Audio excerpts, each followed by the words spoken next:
मोदी जिस अरब लीग के देशों को भारत बुला रहे हैं उसकी दुनिया में अपनी अहमियत है, दुनिया में उसकी अपनी मान्यता है, जबकि ट्रंप के बोर्ड ऑफ पीस को तो अभी बड़े बड़े देशों की मान्यता तक नहीं मिली। अरब लीग की ताकत यह है कि अरब लीग के देशों के पास तेल गैस का भंडार है। अरब लीग के देश अब सिर्फ तेल गैस के सहारे नहीं रहना चाहते। वहां अरब लीग के देशों ने अपनी इकोनॉमी को पूरी तरह खोल दिया है। अरब लीग के देश इंफ्रास्ट्रक्चर और इकोनॉमी पर खूब खर्च कर रहे हैं। अरब लीग के देशों में कतर, यूएई, सऊदी अरब जैसे देश भारत से अच्छी दोस्ती बनाकर रखे हुए हैं। अरब लीग के देश भारत को स्ट्रैटेजिक पार्टनर के तौर पर देख रहे हैं और वो भारत को ऐसे देश के तौर पर देख रहे हैं जो उनकी अर्थव्यवस्था को बेहतर करने में सबसे बड़ा सहयोगी साबित हो सकता है। और नरेंद्र मोदी कोई भी काम अचानक नहीं करते बॉस, पूरी प्लानिंग के साथ ये सारे काम होते हैं। अरब लीग की बात आज हो रही है कि भाई सब आने वाले हैं, सब आने वाले हैं, लेकिन आप देखिए कि पिछले महीने ही वो दो ऐसे देशों के दौरे पर गए थे जो अरब लीग का हिस्सा हैं। एक तो जॉर्डन, दूसरा ओमान। जॉर्डन में नरेंद्र मोदी का जबरदस्त स्वागत हुआ था। ओमान ने पीएम मोदी को अपना सर्वोच्च नागरिक सम्मान दिया था। यानी जो लोग कहते हैं अरे मोदी तो विदेश घूमते हैं, उस हर दौरे में एक तो वो भारत को जाकर वहां पर स्थापित करते हैं कि देखो भारत कितना बदल गया, आओ यहां बिजनेस करो, भारत का कद ऊंचा करते हैं और फिर वहां पर अपनी स्ट्रैटेजिक जो उनकी सोच है कि कैसे किसको कहां लेके चलना है, कैसे क्या सेट करना है, वो करके आते हैं। और नरेंद्र मोदी ने जियो पॉलिटिक्स का पूरा खेल बदल कर रखा है। पीएम मोदी ने भारत को ऐसा चमका दिया कि बड़े बड़े देश भारत से जुड़ने की होड़ में। आप देखिए कि सिर्फ अरब लीग की बात नहीं है, एक हफ्ते के अंदर भारत में गजब का मेला लगने वाला है। अगले कुछ दिनों में कैसे भारत में कूटनीति का मेला लगने वाला है, दुनिया के बड़े बड़े देशों के नेता भारत के चक्कर लगा रहे हैं। आज आपको देखना चाहिए, नए साल के शुरुआती 23 दिनों में ही जर्मनी, यूएई, पोलैंड, स्पेन के नेता भारत ऑलरेडी आ चुके हैं। इसके अलावा 26 जनवरी को यूरोपियन यूनियन के नेता भारत आ रहे हैं। 30 जनवरी को 20 अरब देशों के नेता भारत आने वाले हैं। फिर अगले महीने एआई समिट के लिए दुनिया के बड़े बड़े नेता भारत आने वाले हैं और यह दुनिया का पहला ग्लोबल एआई समिट है जो ग्लोबल साउथ में होने जा रहा है। इसके अलावा कनाडा के पीएम भारत आने की प्लानिंग कर रहे हैं। अगले महीने पीएम मोदी भी इजराइल जा सकते हैं। यानी अगले कुछ दिनों में डिप्लोमेसी का पावर हाउस अगर कहीं से चलेगा तो वो भारत से चलेगा बॉस। यह है नए भारत की ताकत और पीएम मोदी का अगला कदम ही जियो पॉलिटिक्स की दिशा तय करेगा। पूरी दुनिया भारत से सट रही है कि जो भारत के साथ होगा उसको पता है कि भाई हम भारत के साथ सटे रहेंगे तो सारी मुसीबत से निकल लेंगे, पार पा लेंगे, ट्रंप से भी भिड़ लेंगे, अपनी तरक्की भी देख लेंगे। यही भारत की ताकत है जिसका लोहा दुनिया मान रही है। बात सिर्फ इतनी नहीं है, बड़े बड़े एक्सपर्ट कह रहे हैं कि नरेंद्र मोदी की लीडरशिप में भारत अब वो ताकत बन चुका है जिसे रोकना नामुमकिन है। दुनिया कह रही है कि मोदी अनस्टॉपेबल हैं। वो फिल्म में डायलॉग नहीं था कि फ्लावर समझा क्या फायर है। नरेंद्र मोदी ने साबित किया है कि भारत को डेड इकोनॉमी समझा क्या, भारत अनस्टॉपेबल है। अमेरिका में बड़ी बड़ी कंपनी के चीफ एक्सपर्ट यही बात कह रहे हैं कि यह भारत का वक्त है बॉस। अमेरिका की एक मल्टीनेशनल कंपनी कार्लाइल ग्रुप के फाउंडर डेविड रूबेनस्टीन ने कहा है कि अगले 20 से 30 साल में भारत दुनिया की सबसे बड़ी अर्थव्यवस्था बन जाएगा।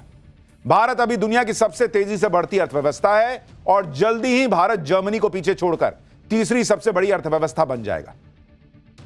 लेकिन वो तो प्रिडिक्शन कर रहे हैं कि भारत जैसे आगे बढ़ रहा है, जिस दिशा में आगे बढ़ रहा है, भारत अमेरिका को भी पीछे छोड़ेगा, चाइना को भी पीछे छोड़ेगा और नंबर 1 अर्थव्यवस्था बन जाएगा।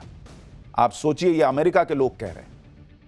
एक तरफ अमेरिका के बड़े बड़े बिजनेसमैन नरेंद्र मोदी और भारत की ताकत के बारे में बात कर रहे हैं और दूसरी तरफ ट्रंप हैं जो ये मानकर बैठे हैं कि वही सबसे ताकतवर है, उनके आगे कोई है नहीं। लेकिन खुद अमेरिका के एक्सपर्ट कह रहे हैं कि ट्रंप नहीं, पीएम मोदी और जिनपिंग ज्यादा ताकतवर हैं। अमेरिकी राजनीतिक विश्लेषक इयान ब्रेमर ने बड़ा बयान दिया है और वो इसकी वजह भी बता रहे हैं। ब्रेमर ने पीएम मोदी को ट्रंप से बेहतर स्थिति में बताया।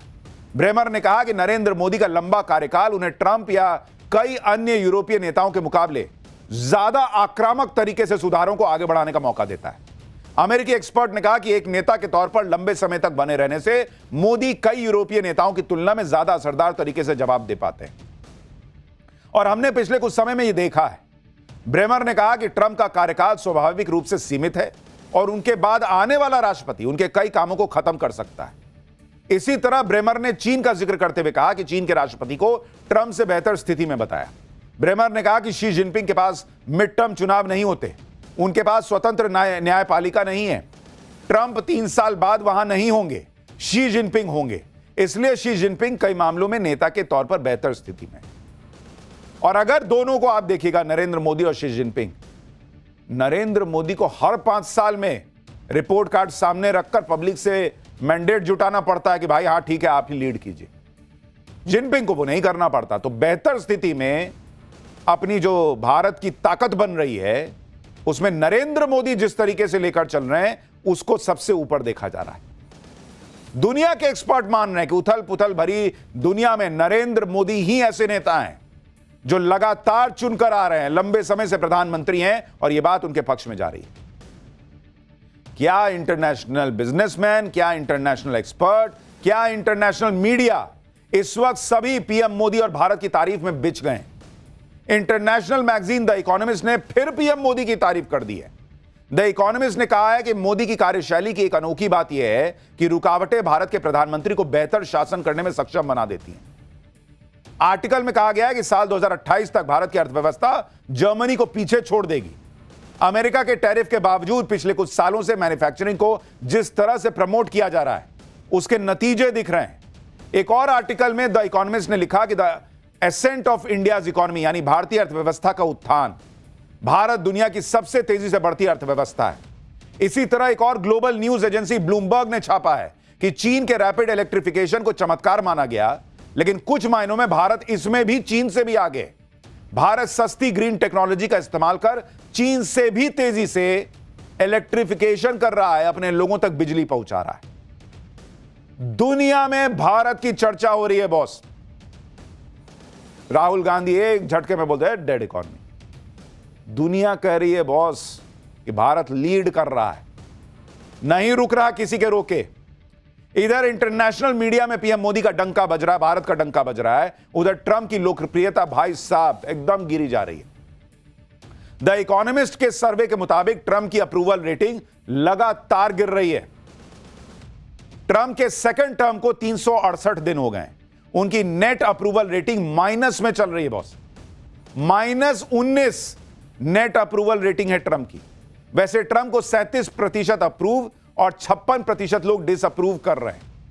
यानी ट्रंप का 1 साल हुआ है, मात्र 1 साल, और लोग बर्दाश्त नहीं कर पा रहे इस आदमी को। माइनस में है अप्रूवल रेटिंग, मतलब जितने लोग पसंद कर रहे हैं उससे ज्यादा लोग नापसंद कर रहे हैं जिस आदमी को इतना बड़ा मैंडेट देकर चुना था लोगों ने। 1 साल में सोचिए, अपने सनक की वजह से इस आदमी ने अपनी पॉपुलैरिटी खो दी। For more of such videos do like, share and subscribe to ET Now Swadesh।